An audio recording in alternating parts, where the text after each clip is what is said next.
everybody. It's Monday night, Monday movie night. I'm your host, TJ Thompson. Welcome to the show. If you have not been here in the pre-show, every Monday night we're live. Pre-show is an awesome place to hang out. We talk about whatever. And by we, I mean me, my fellow co-host. First up is the one, the only, Brian Smith. What's happening, my bro? Not much. I'm hoping my internet works again this time, but I feel like it's probably going to mess up now that we started. It looks great. And we did a sci-fi movie, and it looks like you're in a spaceship, so that's great. All right, here we go. And Kimberly, what's up with you, Miss Kimberly? Hey. I can't wait to talk about my strong feelings about this movie. Your strong feelings? My strong feelings. I have strong feelings, too. I feel like I don't think they're going to be the same. I feel like you always have strong feelings about movies. So me? Yeah. If you weren't in the pre-show, I'm gonna knock out a few of these pre-show comments. We're gonna tie this up, and then we'll get into our movie tonight. Yeah, let's do it. Brian, we were talking about soccer movies. Our pre-show conversation all night was soccer geared, so we got on the topic of soccer films. Greg said, "Bro, you're my spirit animal." Yes, that's because Brian was picking up some good kung fu soccer movies, yeah, which Russ said Kung Fu Hustle. Kung Fu Hustle was the movie I think you were looking for. Yes, the same guy who did Kung Fu Hustle. Obviously, the three of y'all should hang out. He says Pele is in it. Good.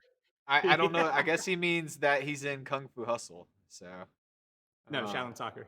Shaolin Soccer, he's in that? I don't know. I think that's what he's talking about. I don't know.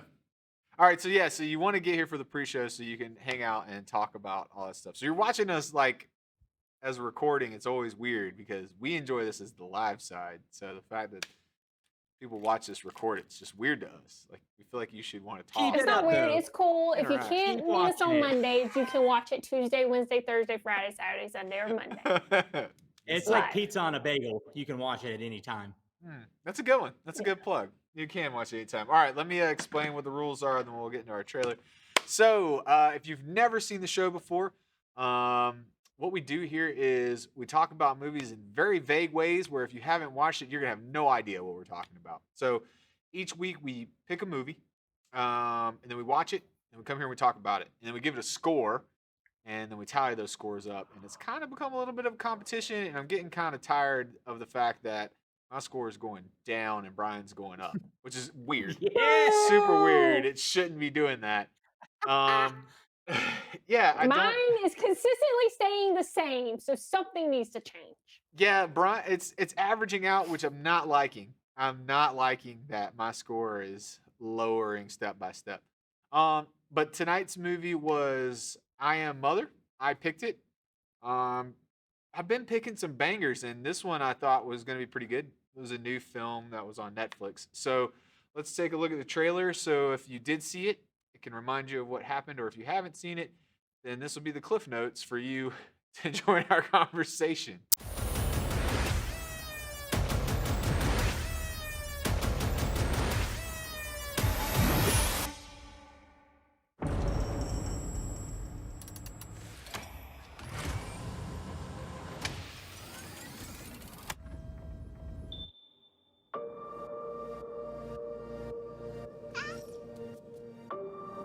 Why aren't there any more children, Mother?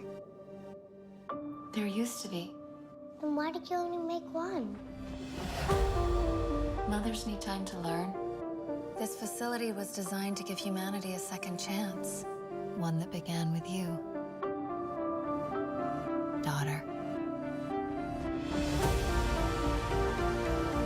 The path will not be easy. The world outside is lifeless. But I made you into the woman that you are so that we could do this together.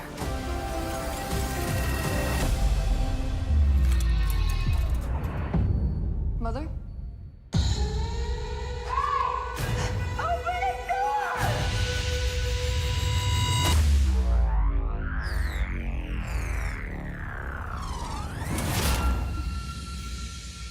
How are you unaffected by the contagion outside? Who put that in your head? Did you know there were people out there I'm as surprised as you. There's a droid here. Mother's not what you think. She's taken care of me my whole life.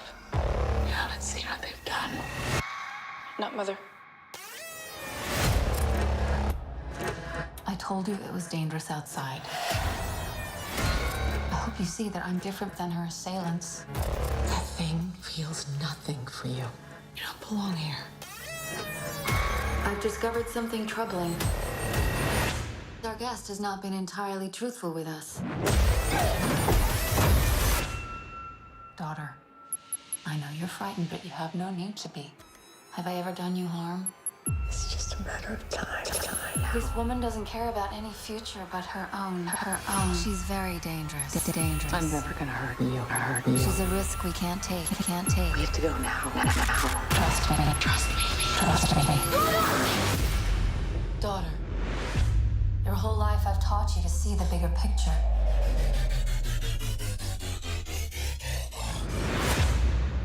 Everything I do is to protect you.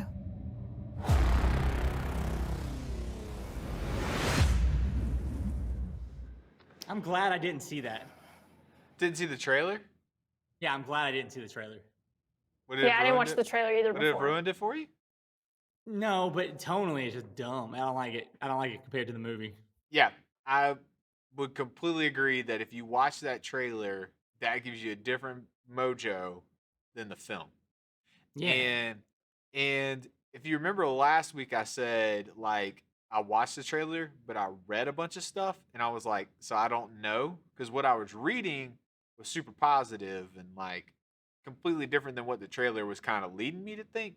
So I'm glad you picked up on that, because that's a good point. Like if you're cruising through Netflix and that pops up as like the preview, you're gonna be like, nah, this has got. You're gonna be expecting one thing. And Yeah, get something way different. Get something way different. All right, let me explain what the film was about. I'll do it in the briefest summary as possible. So what's great about this movie is I don't have to remember characters' names because there are none. There is Mother, a sentient AI robot that is in charge of recolonizing Earth after an extinction event.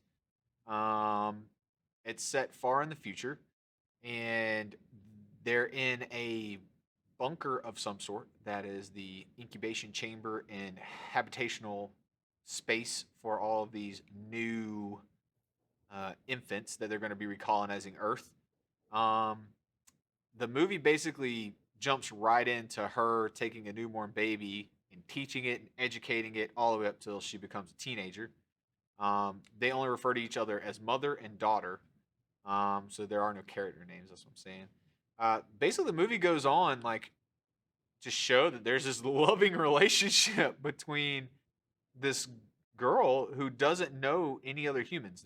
She's never had any contact with another human. All she knows is this robot. But the robot has told her that there are other humans and has taught her about humans and human behavior. And there's this mixture of pop culture in there that kind of comes up. And it's not that the robot's trying to keep anything from her. It's very upfront about what's happening. And then all of a sudden there's a mouse that gets through an airlock, which draws her attention to this kind of airlock area. And she starts to wonder if outside is habitable. This robot has told her that outside is not habitable. And she's at the airlock and hears a noise. And lo and behold, it's Hilary Swank's character banging at the door. She's been shot. They let her in. And it becomes this kind of like twisted game of trust. Like, does she trust one of her own kind who says that these robots are bad? Or does she trust this nature versus nurture thing that says this robot is taking care of me and has no reason to ever hurt me? And it goes back and forth. You see the robots like withholding information, but it's doing it in a loving way, like to protect her. And then the woman's trying to pull her away. And there's a big twist at the end where she was in really kind of lying. And it's yeah, so that's basically it. So you end up with this struggle of really almost two mothers over this one daughter. And I don't want to give away the ending right just yet. I think we talk about it a little bit and then we could go to the ending. But that's basically the gist of the film. It was really interesting, Greg. I see your comment here. If you haven't seen it, go check it out. I'll give you I'll give you a sec to bounce out of here because we're going to talk about the ending, which kind of may ruin it, may not. Russ said also known as Big Mama. No, they're also known as dozers, which seemed weird. That was like one of the writing things that came in when she was saying, "What are you doing with that dozer?" Like, it seemed like too off script from like all the other things. Like, you didn't have any of these weird sci-fi terms. Do you know what I'm talking about, Brian? Like, Mhm. it wasn't I'm like trying to remember. it wasn't She a did say something. Was it Dozer? It Mhm. wasn't. She said Yeah. droids. I know a couple times, but Dozer. droids, and their like nickname was Dozer. So Dozer. yeah, it had like a I am mother. It had a cool sci-fi kind of vibe, but not like that kind.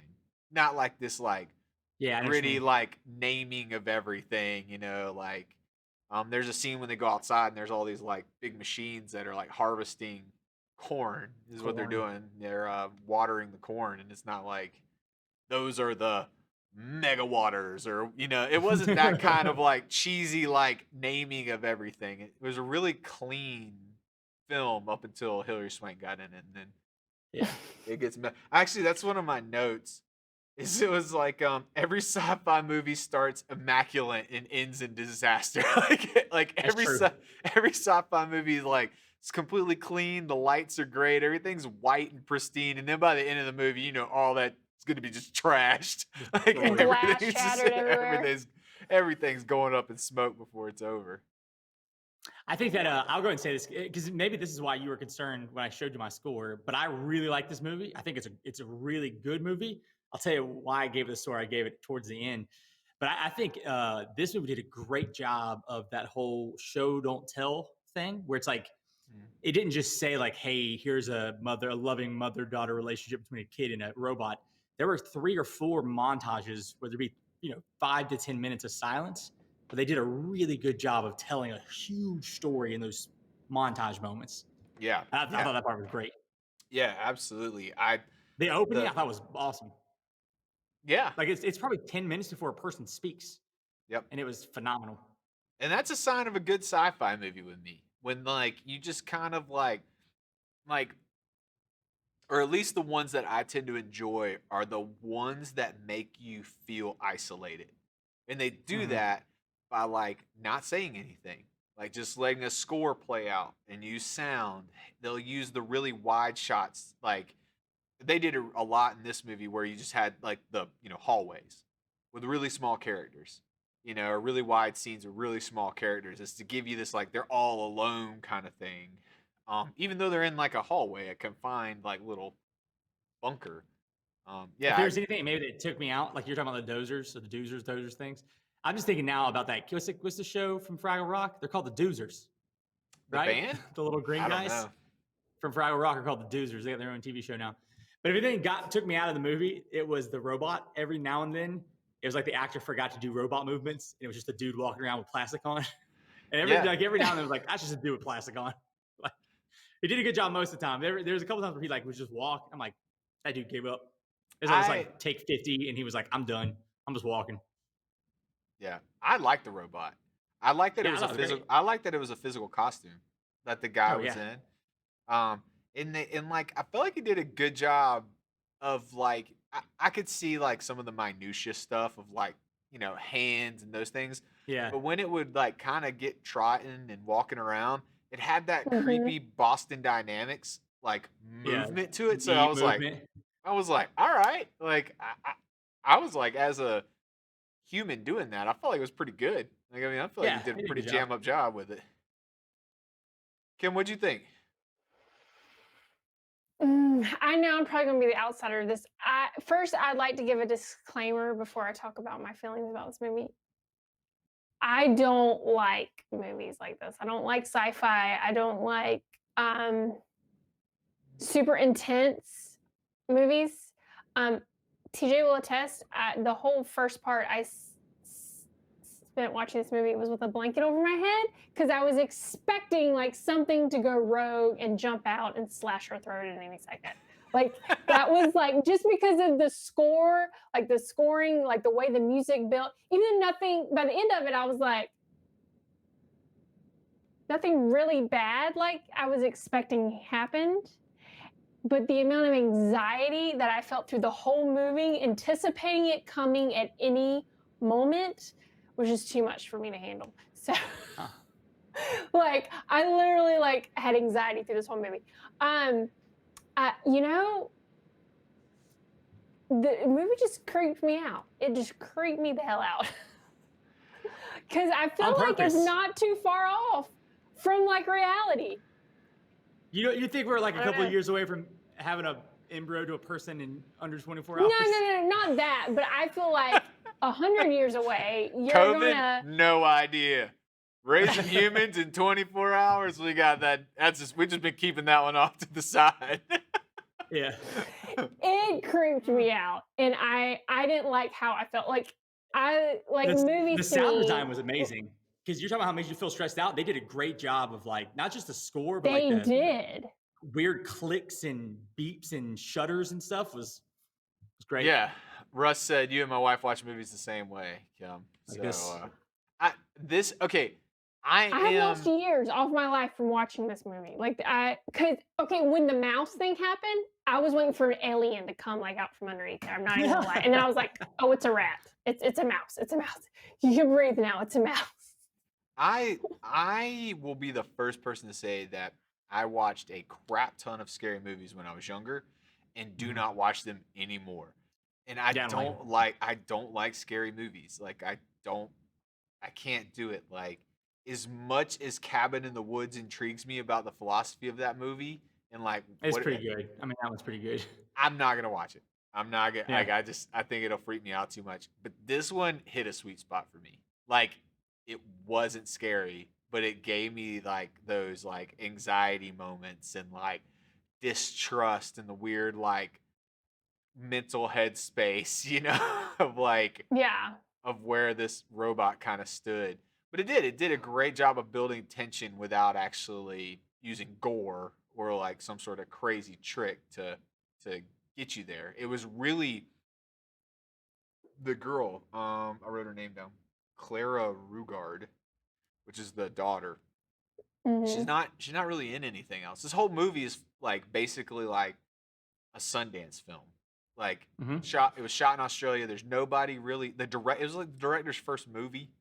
Like Oh, wow. yeah, like everybody on the production company that did it, their very first movie. They got Dang. they got funding by just like self-funding from like this like academy or something in Australia. So the fact that they pulled it off in the way that they did, I think was incredible. Like, and that girl did an amazing job acting. Yeah, she did. She did. Acting wise, she did a great job. I was the whole time I was sitting and I'm like, I feel for her so much. And I think it was like the fact that these guys just let her play on camera is what made the anxiety in those like tense moments even more. I mean, the score was great and the sound was great too, but her just like raw reactions to these scenes were amazing.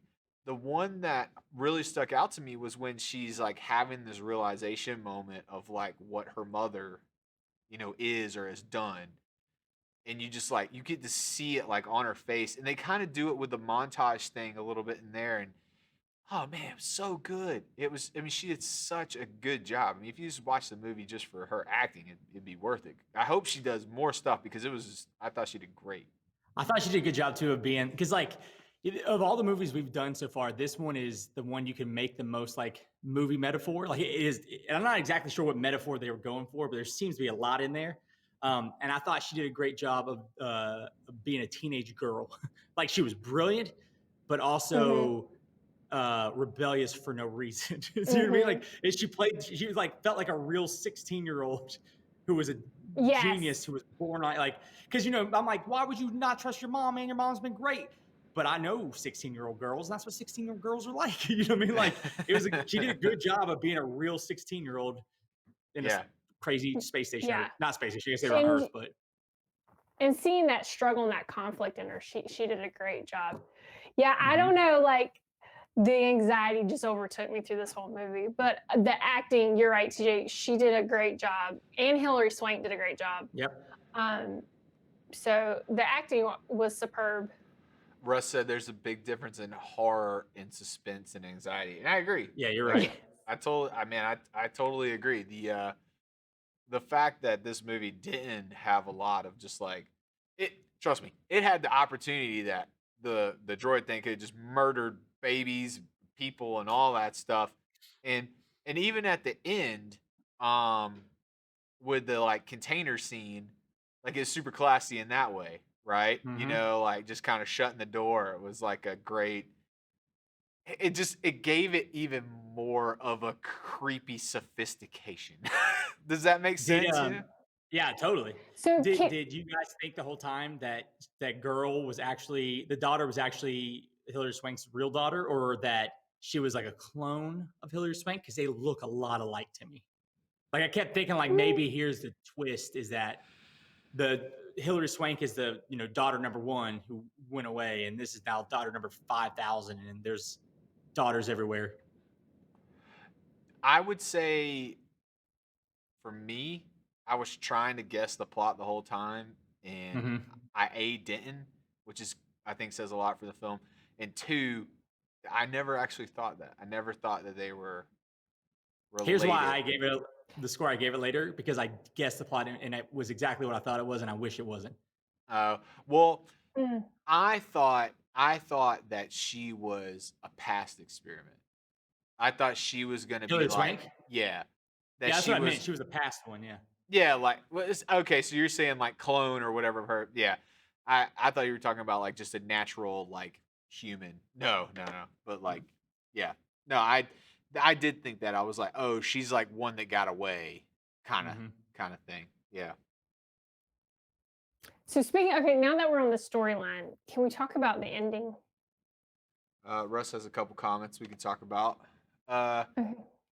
It said by the trailer I was expecting more violent action. I agree. Hmm. If you watch that trailer, you think it's gonna be like Terminator with all the like flying things and all that.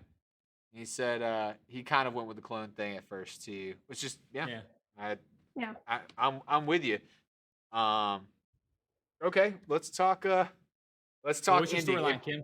If you haven't Oh, yeah. Okay, so hold on, if you haven't seen this is like I feel like one of the only movies where like the end will kind of change things. So if you haven't seen it, go watch it because we're about to ruin this one for you. All right, go ahead. okay. Hit that pause button on your computer, open up Netflix, scroll on down to I Am Mother. You can search it, hit the play button, come back in an hour and 30 minutes. I don't remember how long the movie was. Like All right, two Kim, sorry, hours. go ahead. It's like 2 2 hours. hours. It's pretty long. Yeah. Um, so like the whole thing is the robot doesn't really care for her, right? Because she's a robot, so she doesn't have emotion. That's why she was able to kill all the other babies or kids that didn't meet expectation, right? Mhm. But then at the end, when she shoots herself or has her shoot her to give her the chance, is that supposed to be her showing the emotion that she did care for her the whole time? What is Because your the take robot, on that? I want to hear Brian's take, and then I'll give you my take because I think this is where we're all gonna. This is why I like this movie because it does not tell you. It yeah. lets you decide. So go. What? I think so. Mother, the robot, the AI, whatever, she was everything. She was the building. She was the crazy things that were going by. The water in the corn. She was all the droids out in the field. Her having the daughter shoot her had nothing to do with Mother. It had to do with Mother training up the daughter to be in this place. Because the daughter was actually going to become the mother. That was the whole plan. And so Right. for her daughter to actually be the kind of person who could bring back humanity, she has to be the kind of person who would make this choice. And I think that was the whole thing. Was the whole thing was orchestrated by the mother the whole time. Hilary Swank was orchestrated by the mother. Her coming when she came was orchestrated by the mother. Like all of that was a big plan to get Hillary to get the daughter to a place where she can make the call. Like for my brother, for all these other babies, the right thing to do in this moment is to shoot this robot that I care about. So she didn't like the mother doesn't go anywhere. She's still everywhere. She's still there. Right, because This is she's more of the a drone, the droids outside and all that. Hey, also, didn't she give Hillary Swank? Was it? Oh, it was a tracker. That's what it was. Never mind. That was the tracker. That's how she finds her. I kept thinking that was going to be a message. Like I thought she was going to listen to a message from Mother. Sorry. I was not expecting there not to be a cave thing.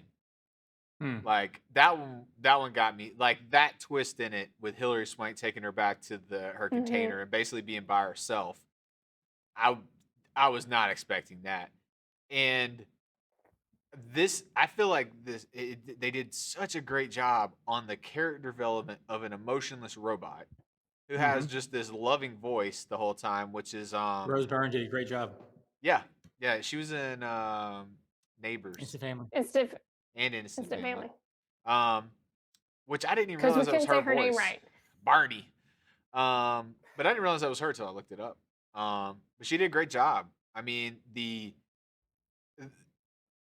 what I took away from it was pretty similar to what you did, was that there were these, I mean, it's exactly what a computer would do if it was trying to raise a human, in in that it had variables that this human had to stay within, this programming or Mm-hmm. parameters, and that was why the other ones failed. That's why these tests were so important. Like, she had finally made it to, basically she graduated, and the final test was this orchestration Yep. of are you going to choose this human over the robot?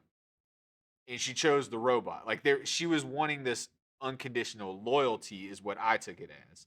Was Mm. that, like, I took it as more of like, she's like this, the AI mother obviously saw this war and chaos and has killed all these people and kids and children. And the next human, she wanted to be unconditionally loyal to her, to like Mm. their kind. Interesting. So I took it as like okay, Well, why didn't she kill her when she left with her in the first place? well, to me, the test, that was like the final kind of stage, is that she had the motherly instinct that she was going to protect, kind of like her kids and her race. But the choice before that was, is she going to choose her own people, like a human, over, her mother, that nature versus nurture kind of thing?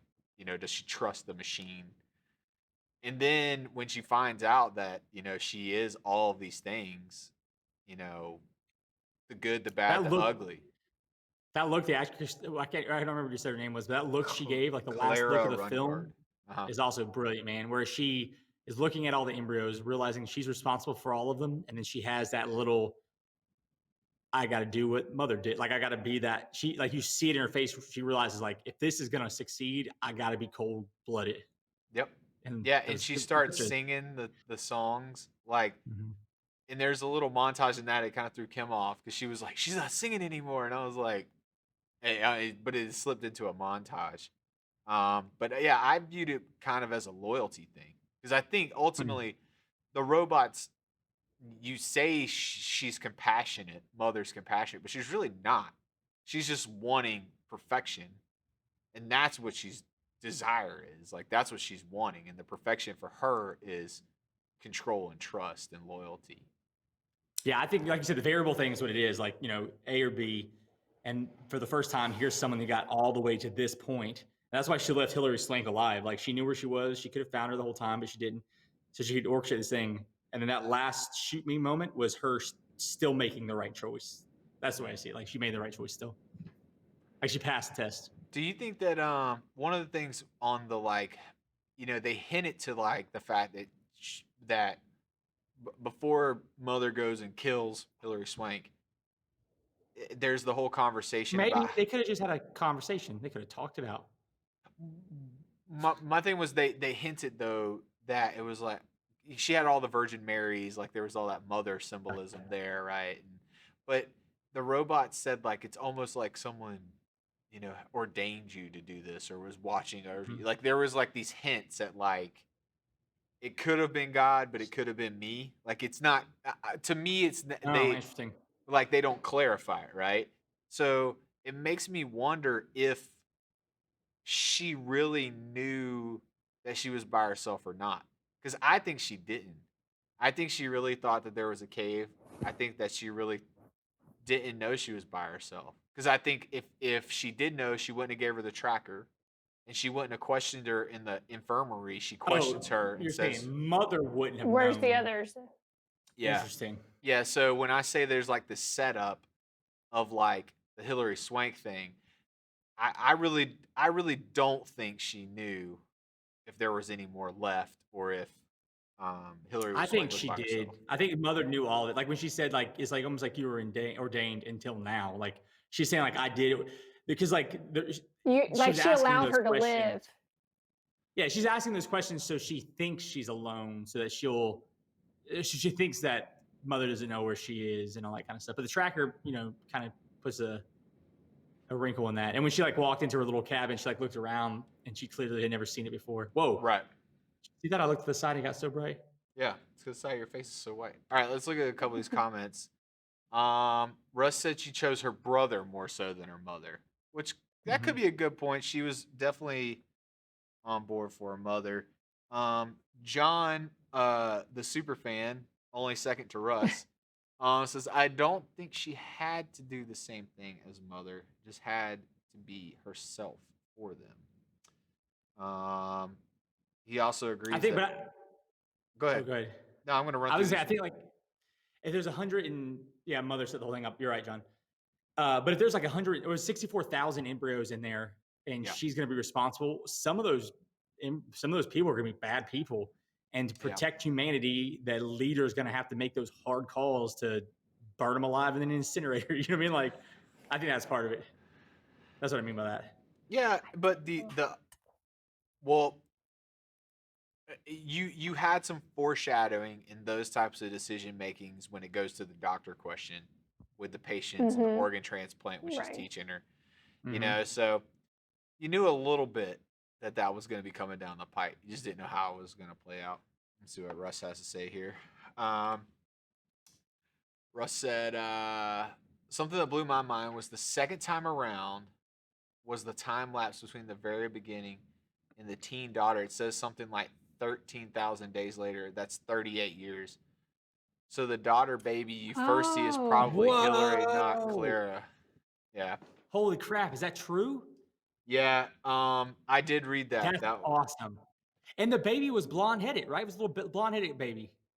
Yeah, Now I feel like I would go back to that trailer. Holy crap! Yep, it is a different baby, and I did catch that, but I couldn't do the math quick enough. Like I did, like I saw it, and I was like, okay, that's weird. Like number wise, I was like, that's more than the time I feel like it's here. And I went and looked on IMDb to see if it was a goof, like if they just like got their math wrong or something. And it was totally, that was what it was meant for. It was foreshadowing that mother had been up to this for 30 something Rush, years. man, that was a great comment. That was a great comment. Yeah, John, get one better. I did not catch that. Yep. Yeah. One of my funny notes that I had on here that it kind of took me out of the movie a little bit was the Thug Life shotgun in the waistband. When oh yeah, I was like, what is this? Picked up the gun. It's like, what is this? I thought the same thing. Like she just knows she's never seen a gun before in her life. She's like, oh, that's where this goes back here. It goes because everyone who's never seen a gun thinks I should put it in my butt crack, especially one that's like a sawed-off shotgun. Like that was the whole thing. It was like this huge thing. Yeah, that one took me out of it for sure. I do think too that there was, and I read in the trivia that there was a lot of this movie that was inspired by the Portal games, and I feel like you could see it, but she definitely felt like a video game heroine. In the very end, where she's like in a jumpsuit that's rolled down with her white tank top, it's like, oh, okay, you're like, this is every, video game heroine in a sci-fi thing. Oh, and the there's a shot that it just like it was a beautiful shot. It's when she has that axe and she's behind that like shower curtain airlock and the light kind of goes off behind her. I was like, all right, man, that one was nice. What was the deal with the ocean shot? Like you film folks and commenters where she's like sitting in the ocean and it just keeps zooming into the waves, and then all of a sudden she's just running through the field. Like, what? I feel like I missed something there. I don't know. I think you talking about like, okay, so she's sitting talking to the dog when the dog comes up to her. Sitting there, then it goes to the ocean, just shows the waves rolling in, and then it's her running through the field. But then she comes back out to the origami. Yeah, but it does that thing where like I don't know what it's called, where it's like it looks like it's zooming in, but it's not getting any closer. I don't know what that's called. It's like one of the Hitchcock like zooms. Yeah. I don't know why it was doing that unless it was to show some sort of like disassociation to the water, like just like it mesmerized her enough to make her think that she needed to turn around, kind of thing. Usually you use those in like really suspenseful things. So it's like the guy like turns around and it's like the background parallaxes, but the person stays the same, kind of thing. Yeah. Um, John said, "Yeah, I thought the plan for Hillary was always to be the test." I don't know, maybe, but then why does she need a tracker? Why does she act like she's never been there to her little cabin thing? Yeah, those two things are interesting. Why why is she looking at all the faces in the cave? Book. So, but then again, if Hillary Swank knew all those people and drew them all in that book, then she would have known that they all got murdered by them, which means Mother would have known that they're all dead. So I don't know. There's a little bit of a loop there. So I don't know. That might be one of those things where they like kind of tweak some stuff in the film versus what the guy actually wrote. Never really put it back together. Russ said, "What do you think about the origami?" I read. I think it's. Go ahead. I was saying I think it's a symbol of like control, and like you take a blank piece of paper and you fold it the way you want it, and it becomes something new. I think it's the same kind of idea of like we're taking this people and shaping them into what we want them to be. To a better race. Yeah, it says the origami the daughter leaves on the beach is a nod to Blade Runner, the Gaff character at the end. Oh. Hey, you know what? I've never seen Blade Runner. Oh man, good one. Yeah, I bet. It's a good one. So that was their nod. They said that the Eye of Mother was a homage to Hal from the Space Odyssey. Yeah. Kim, I feel like you've been pretty quiet on this one. Is that just because you hated it? Yeah, I didn't like it. I'll tell you what. Why don't we start with scores? We need to do scores, and then we can go pre-show and talk some more. But why don't you start us off with your take and score? I'll be the Debbie. I'll start as the Debbie Downer. To me, the way movies make me feel is really like whether I like them or not. And I did not like how I felt with this movie. I felt very anxious the entire time, which is probably what they intended for me to feel. But I personally didn't like it. Like I said, I watched most of the movie with the blanket over my head, expecting for something just gruesome and awful to happen, which it never did. I also felt hopeless at the end of this. Like, you want a movie like this to end well. And from a story line and like the discussion we just had, it's great because there is a lot of questions. I did leave saying, well, does the robot really care? Does she not care? Like, what's really going on here? But I still felt at the end like this is still a hopeless situation. And I just didn't like it. The acting was incredible. I thought the way it was shot, the score was great. I mean, it made me have all these emotions, which as a storyteller, that's what you want your audience to experience. So for that, it did a great job.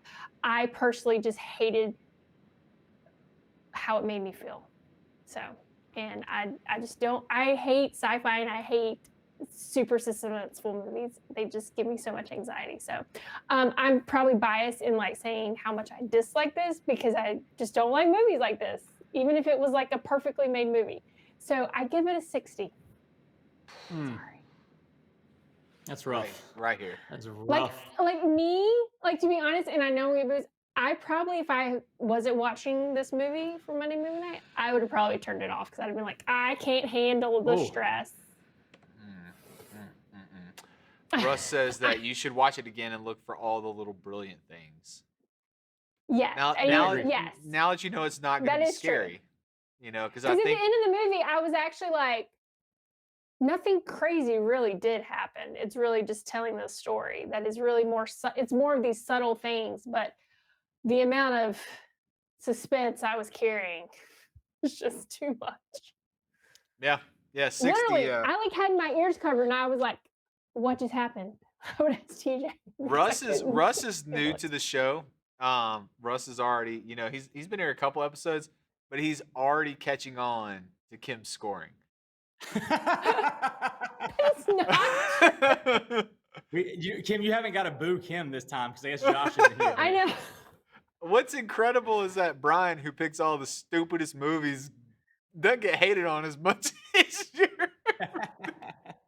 Sorry, I'm going with my gut feeling here. Yeah, I got I you. agree. There's a lot of great things about this movie, and but I did my score based on how I felt because I didn't enjoy it.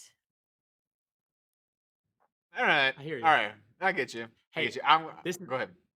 Well, I was like, this is off topic, but when I look over here at Kim, does it look like I'm looking the wrong way? Because I feel like Yeah, it does. because Because she's on this side of my screen. I know. So when Kim talks, I need to look at you, and when you talk, I need to look at Kim, Brian, so that it looks like for I'm this looking at the right. entire series, I look off Yes. camera.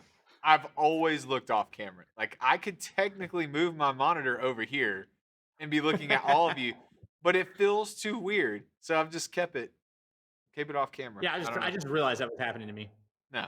I'm gonna let you finish tonight, Brian. Oh, okay, interesting.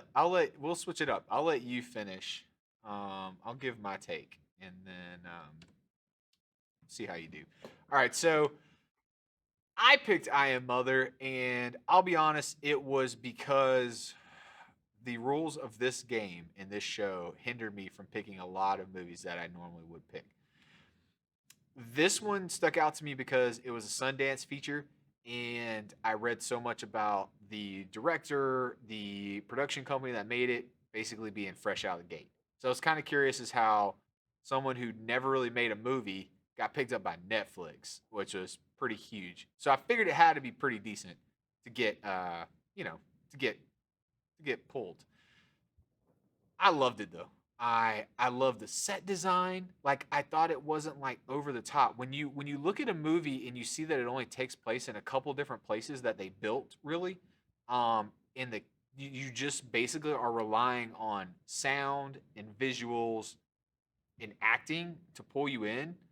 I mean, you only had I was trying to count them up. I think you only had maybe like 4 places in this whole film, like actual like set locations. You have kind of like this main room, like an infirmary, her bedroom kind of thing, this crematorium kind of place. I mean, it's just like they're just little sections of the ship. It's not like this huge, expansive Matrix style sci-fi movie. You're really shown this isolation that these folks are in.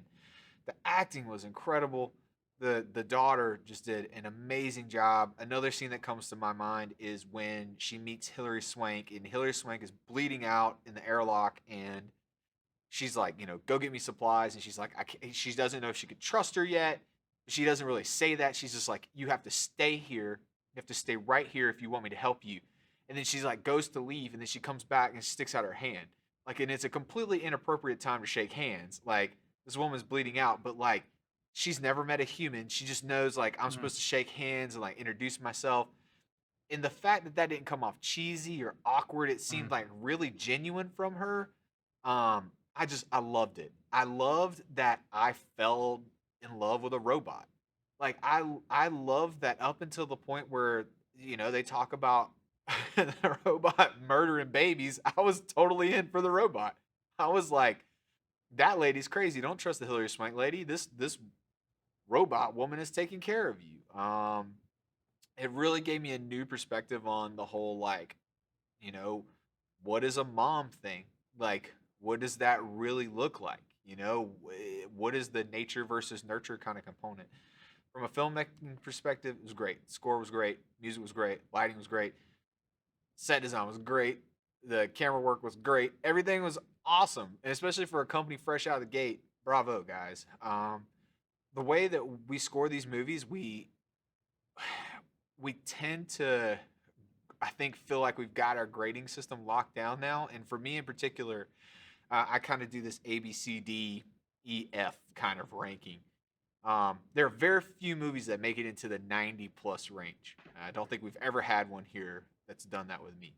But I gave this one an 80. I feel like it is a solid B. In my B scale is a movie that I would tell somebody you should go watch that.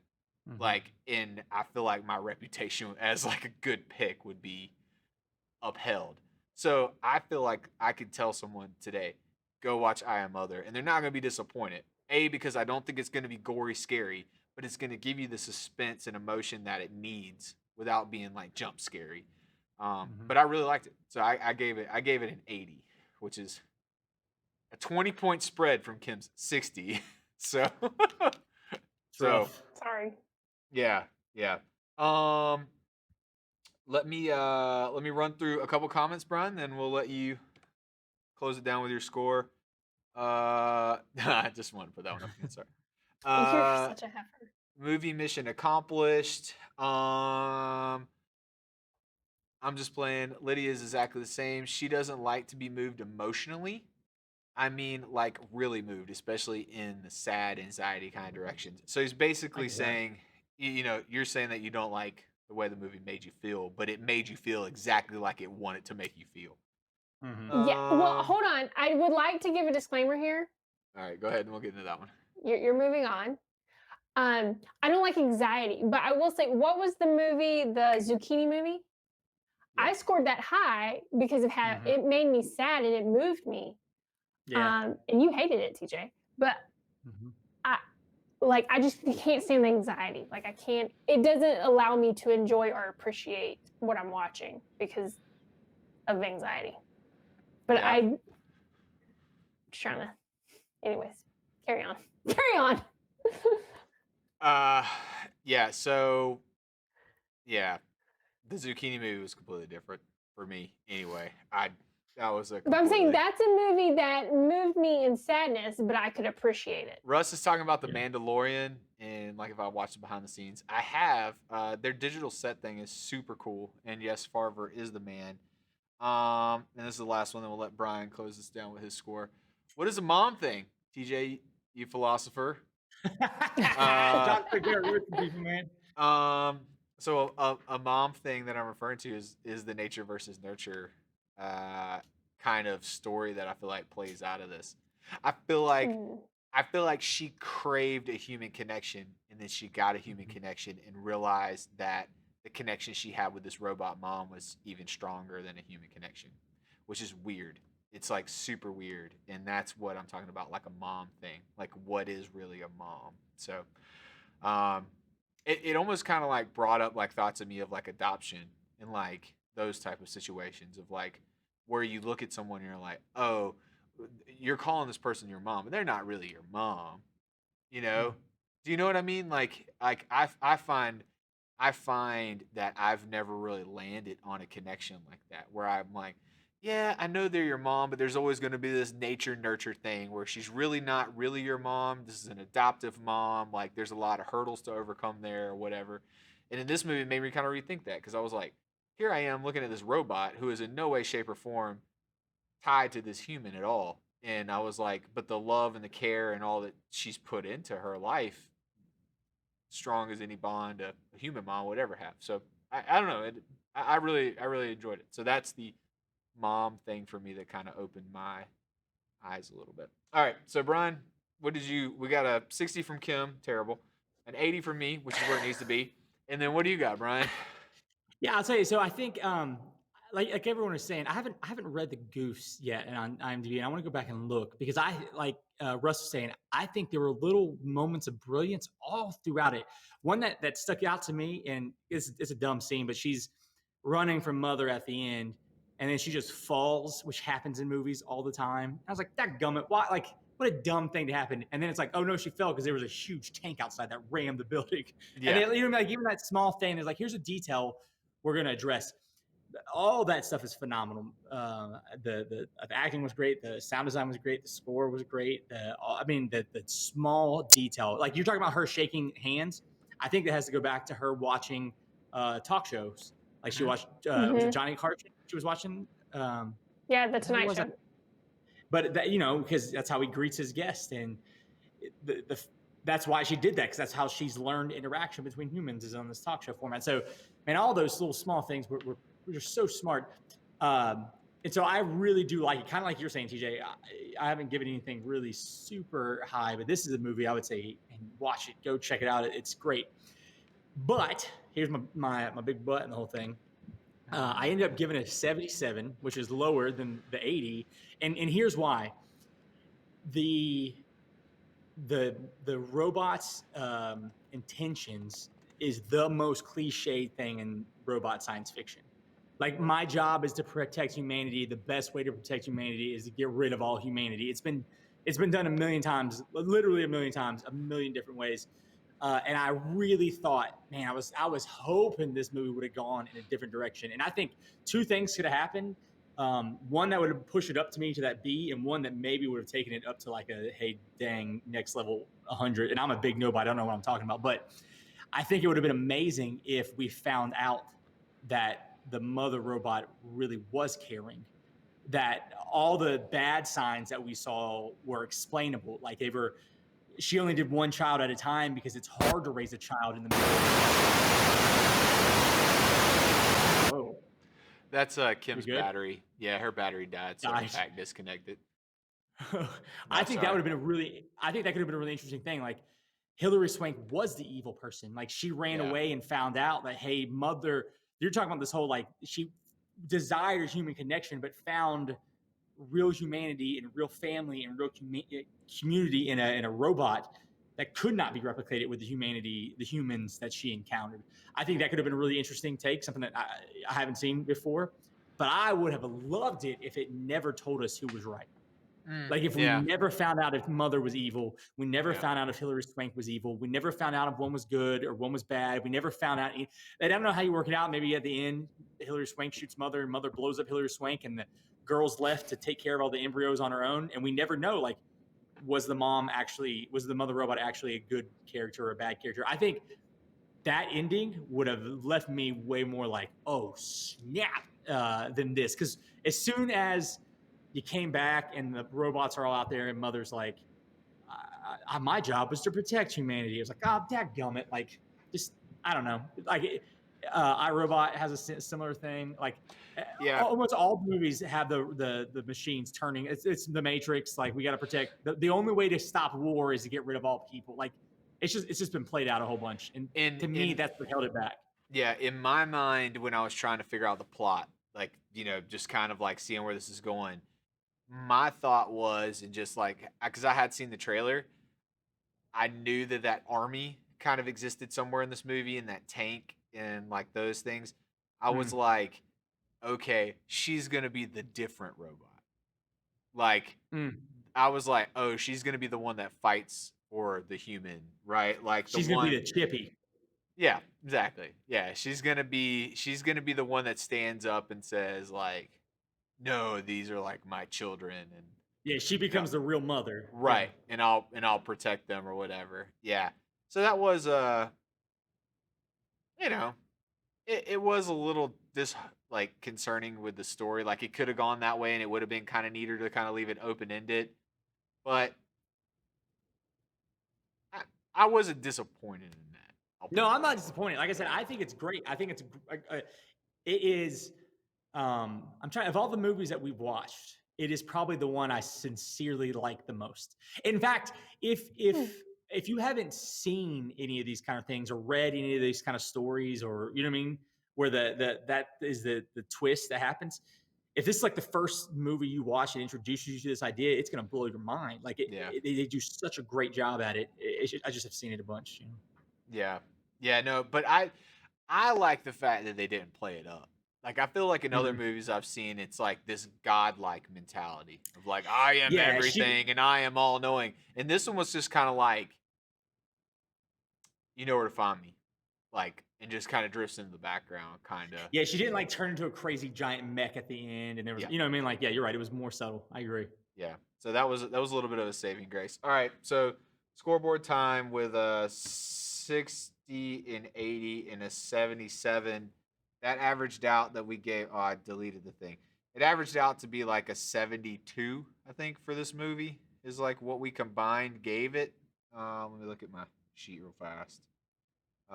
Yeah, 72 is what it averaged out to be. So going into that, you saw I had an 81. I came down. So Brian's still ahead of Kim. Nothing changed there. Yes. We'll see next week with Brian's pick, what he comes up with. But yeah, as of now, still in the lead. Just quickly wanted to run through what the Rotten Tomatoes score on this was. So the tomato meter, which is like the verified reviewers, 90 is what they Yeah, I gave can it. see that. But the average audience score, which tends to be like where we land, to be honest, most of the time when we average it out. So we average at 72, is a 74. Okay, yeah, So, good job, us. so we're still consistent on the like. If anyone out there is looking to pay for an honest focus group, you've got one right here because we keep landing on these numbers. But you should look at the Rotten Tomatoes kind of reviews. Some of them are pretty good. Let's do some comments and then we'll get into Brian's pick. John said, "What's a mom thing, right?" And then he comes back and says, "I guess I'm a mom to my dogs then." I would maybe beg to differ that you're probably the dad. Uh, Sometimes the cliche exists for a reason, though, Brian. The other option is the paperclip AI. But then he said, "Never mind, you redeemed yourself. That would have been a cooler ending." Yeah, you're right. But Take it. Russ says tropes are tropes for a reason. So Yeah, I agree. I mean, you know, I think I'm more on Russ's side. Like there's a lot of stories that have been retold, and it's like, how do you retell them?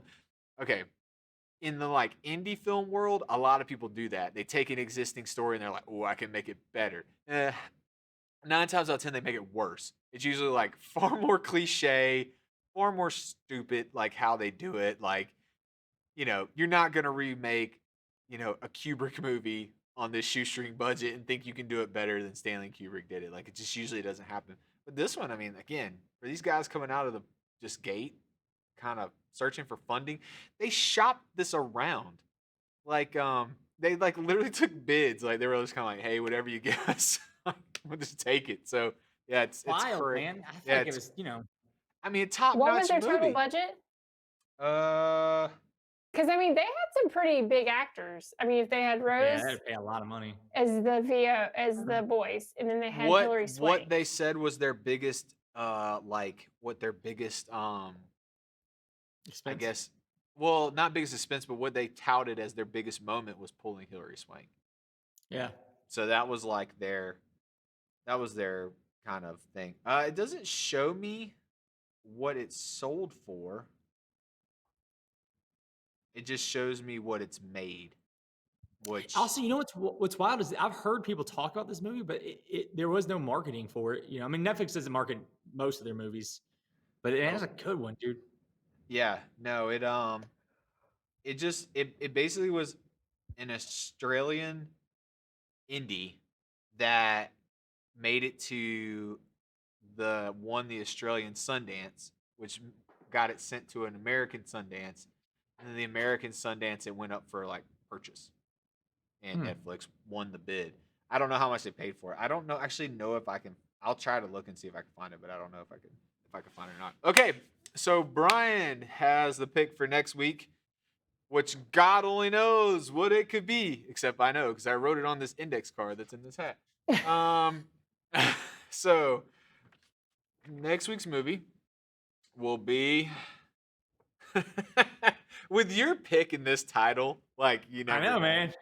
It's called The Grand Seduction, which is on Amazon Prime. I What looked is up this about? The Grand Seduction. Yeah. The only thing I know is that when I looked up this title to figure out how to spell it, because I'm a terrible speller, was that it just was in the comedy genre, which makes me feel a little better, I guess. I don't know. So, Yeah. but yeah, It's interesting because I didn't know this movie was filmed in Australia, and I was looking for like my quirky underrated movies, right? And I found like 5 that were Australian productions that I could not find. Hold on, there was one called what was it called? Marker. Oh man, The Madness of King George. I wanted to see Breaker Morant is what it's called, but it's an all Australian movie that people like say is great. And I really wanted that one, but I settled on The Grand Seduction because I was looking for international films. That's what I picked this time. Is it titled? Is it subtitled? Is it dubbed? Are you I making don't us think watch so. another dubbed movie? I should, but I Is don't it think this one is. subtitled or is it all English? No, it's in English. Okay. I'm pretty sure. All You right, said it was better. shot in Australia, right? Not this one. This Not one was this one. shot in Newfoundland. Well, we will find out next week if The Grand Seduction is subtitled or dubbed right here on Monday Movie Night.